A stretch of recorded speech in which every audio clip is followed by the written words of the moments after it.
हाय दोस्तों, मैं हूं निवेदिता शुक्ला। 2018 में मी टू मूवमेंट चर्चा का विषय बना हुआ था। जब से तनुश्री ने नाना पाटेकर पर इल्जाम लगाया था, तभी से वो लाइमलाइट में बनी हुई थी। वहीं अब एक बार फिर तनुश्री ने नाना पाटेकर, गणेश आचार्य, राकेश सारंग, सामी सिद्दीकी और राखी सावंत की आलोचना की है। तनुश्री ने इंटरव्यू में न सिर्फ नाना के बारे में बात की, बल्कि गणेश आचार्य को भी नहीं छोड़ा। तनुश्री ने सबसे पहले तो कहा कि मैंने खुद फिल्म हॉर्न ओके प्लीज गाने के लिए गणेश आचार्य की सिफारिश की थी, लेकिन जब मुझे मदद की जरूरत थी, उन्होंने मेरी हेल्प नहीं की। मेरी पुलिस में लिखी एफआईआर में 4 लोगों के नाम शामिल हैं। मेरा शोषण सिर्फ नाना ने नहीं किया, बल्कि इसमें वो 4 लोग भी शामिल हैं। उस दौरान मैं 24 साल की थी। मैं बॉलीवुड में अपना करियर बनाना चाहती थी। इस हादसे के बाद गणेश आचार्य ने मेरे बारे में इंडस्ट्री में गलत बातें फैलाई और मेरे करियर को पूरी तरह से बर्बाद कर दिया। इतना ही नहीं, तनुश्री ने यह भी कहा कि राखी सावंत को मेरे सामने खड़ा करना और मुझ पर अपमानजनक आरोप लगाना, इसके पीछे सिर्फ गणेश आचार्य का ही दिमाग था। मुझे इस बात का पता अब चला है कि 10 साल पहले और अभी 6 महीने पहले मेरे साथ जो हुआ है, वो गणेश आचार्य का किया हुआ है। मैं इतनी बेइज्जती सहकर भी जिंदा हूं। इन सबके बाद तनुश्री ने उन सभी लोगों को बद्दुआ दे डाली है जिन्होंने उनका अपमान किया। उन्होंने कहा कि मैं राखी सावंत, गणेश आचार्य, नाना पाटेकर, राकेश सारंग और प्रोड्यूसर सामी सिद्दीकी को दिल और आत्मा से बद्दुआ देती हूं। आपके बच्चों को भी मेरी तरह मानसिक और भावनात्मक परेशानियों का सामना करना होगा।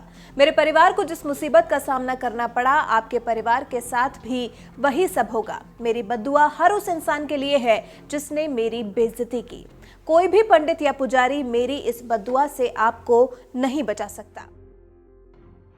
वैसे ये तो आप जानते ही हैं कि पिछले साल तनुश्री ने नाना पर सेक्सुअल हरासमेंट का आरोप लगाया था, जिसके बाद कई महिलाओं ने अपनी आपबीती सुनाई थी। अब एक बार फिर तनुश्री ने नाना से पंगा ले लिया है। अब देखना ये होगा कि इस पर नाना और गणेश आचार्य कैसे रिएक्ट करते हैं। I'm not going to repeat the same thing over and over again. I've already repeated a million times. If you guys want, y'all can take cutouts from other channels because I'm honestly tired. Me repeating the same story will not make it more authentic than it was 10 years ago, first of all. And point being, I was harassed, I was attacked by the Manse party, and all this was done in tandem with Nana Patekar, Ganesh Acharya, producer Sami Siddiqui, and what's the fourth guy's name? Rakesh Sarang, the director of the film. These guys were involved in making me go through this hell, and even today, nobody has condemned their actions from the film industry, and many big stars, including Rajnikant and Akshay Kumar and Shahid Kapoor, and these people continue to work with Ganesh Acharya and Nana Patekar. My question is, no, you cannot do that. Somebody who's gotten away legally by harassing me, sending goons to attack me, you cannot work with that person and rub it on my face. Where I had to walk away from the industry out of fear, trauma, emotional and psychological, trauma. I had to walk away and I could not do movies because I was afraid to be on a movie set because of all this horrendous stuff that went on.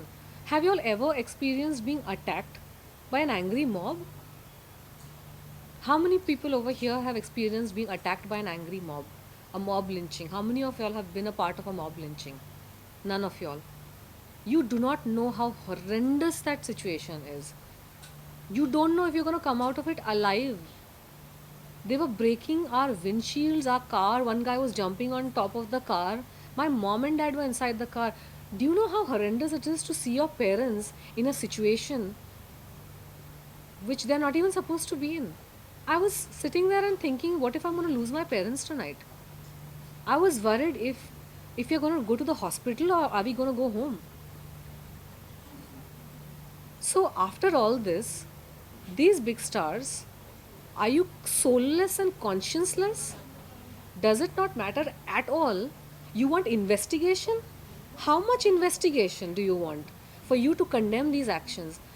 Manse has been attacking the film industry for a very long time. They themselves came and spoke that we will get Tanushree Datta out of the city, we will get her out of the industry. तो इस पे तो investigation करने की ज़रूरत नहीं है, उन्होंने खुद ही बोला वो क्या कर रहे हैं, पूरा मीडिया में रिकॉर्ड है। नाना पाटेकर और राज ठाकरे की दोस्ती थी उस वक्त, उन्होंने पॉलिटिकल पार्टी ज्वाइन की थी। इस क्या इन्वेस्टिगेशन चाहिए आपको, आप बताइए ना। ये बहाने हैं आप सब लोगों के। You don't want to stand up for what's right and you want to keep supporting criminals. I'm not saying that come out with all your secrets of what happened to you and what happened to this thing. Just stop working with them. You don't want to tell what happened to you, maybe nothing happened to you. And that's why you're not even compassionate about anybody else who's speaking their truth. Maybe nobody harassed you ever in your life. Absolutely fine.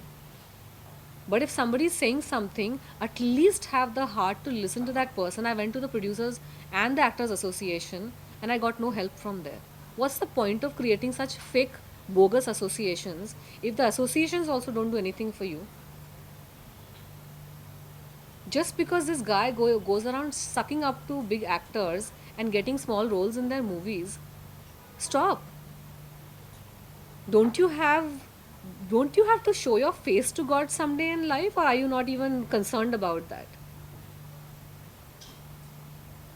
Stop working with these people. It's been almost 10 years now. You've been fighting the battle.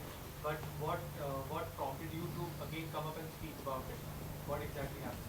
Well, I came to India for a holiday, and I, got this response from the media. A lot of people wanted to speak with me. Ki, why have you been away? And last 8 years, में all kinds of gossip about me, malicious gossip, in print, on YouTube, behind closed doors. ये हुआ होगा, वो हुआ होगा, this and that. I wanted to set the record straight. तुम खुद अपने आप मनगढ़ंत कहानियाँ बनाओ, पीपल, मीडिया, एवरीबडी, तुम मुझसे ही सुन लो क्या हुआ। मैंने 10 साल पहले बोला था, और 10 साल उसके बाद और भी कई चीज़ें मेरी लाइफ में हुई। मेरे आध्यात्म की तरफ मैंने रुख किया, वहाँ पे मैंने बहुत कुछ सीखा। वो एक जर्नी थी मेरी लाइफ की, जिसकी वजह से आज मैं खड़ी भी हूँ आपके सामने और क्लैरिटी से और शक्ति से बोल भी रही हूँ फिर से अपनी कहानी, जो जंग मैं बहुत पहले छोड़ के जा चुकी थी। बिकॉज आप नहीं लड़ सकते अकेले, आप बोलते रहो एक ही चीज़, क्या हुआ था, क्या हुआ था, क्या हुआ था, सारे बता तो दिया, तुमने क्या किया सुन के। जब रिजल्ट नहीं आता है तो you can keep wasting energy talking ना। I rather wanted to conserve my energy and focus on my own peace, my own well being, and that's what I did. तो ये सारे इंटरव्यूज़ चल रहे थे और किसी ने मुझे पूछ लिया कि हमारे देश में मी टू मूवमेंट क्यों नहीं होता। तो मैंने बोला मी टू मूवमेंट कहाँ से होगा? 10 साल पहले जब मैंने कंप्लेन की थी उसका क्या हुआ? मुझे जस्टिस मिला? सब तो ऐसे प्रिटेंड कर रहे हैं कि ऐसे कुछ भी नहीं हुआ। लोग भी काम कर रहे हैं इन लोगों के साथ। उसको पहले मैटर सॉल्व करो, फिर मी टू शी टू बोलना। यहाँ पे इंडिया में ना सबको आदत है, अमेरिका में जो भी होता है उनको कॉपी करना है। यहाँ पे वहाँ के कपड़े कॉपी करने हैं, वहाँ के हेयर स्टाइल कॉपी करना है। वहाँ मी टू हुआ तो यहाँ भी सबने शुरू कर दिया। तुम हो क्या मी टू के लायक?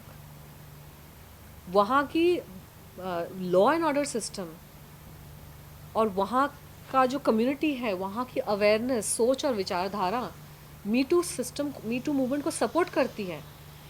वहाँ के उस देश में ये मूवमेंट तब हुआ जब लड़कियों ने सामने आके बात बोलनी शुरू कर दी।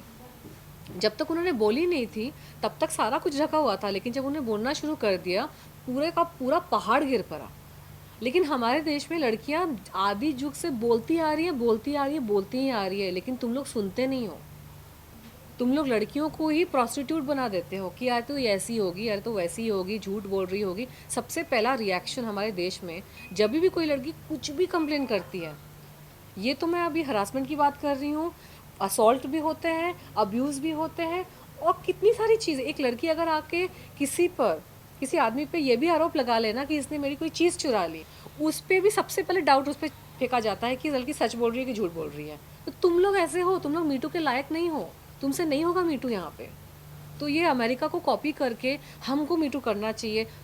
तुम अगर एनवायरनमेंट क्रिएट करोगे जहाँ पे लड़कियों को लगेगा कि हाँ अगर हम आके कुछ बोलते हैं तो उसका कुछ निकलेगा असर।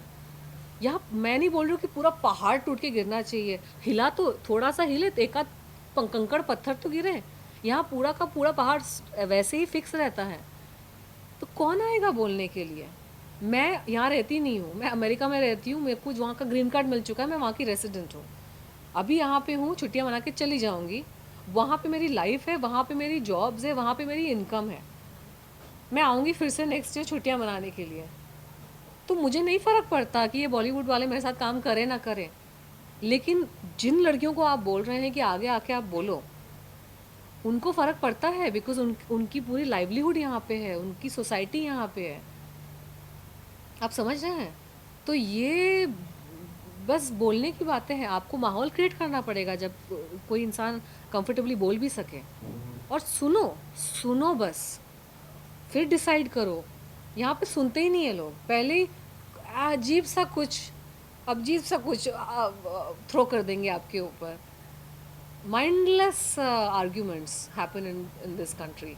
What's gonna happen? So वहाँ से फिर बात शुरू हुई, मैंने ये स्टेटमेंट दिया तो सारा वायरल हो गया, एंड आप लोग अभी यहाँ पे आए हैं, तो मूवमेंट आप लोग क्रिएट कर रहे हैं, मैं नहीं, मैं छुट्टियाँ मनाने आई थी।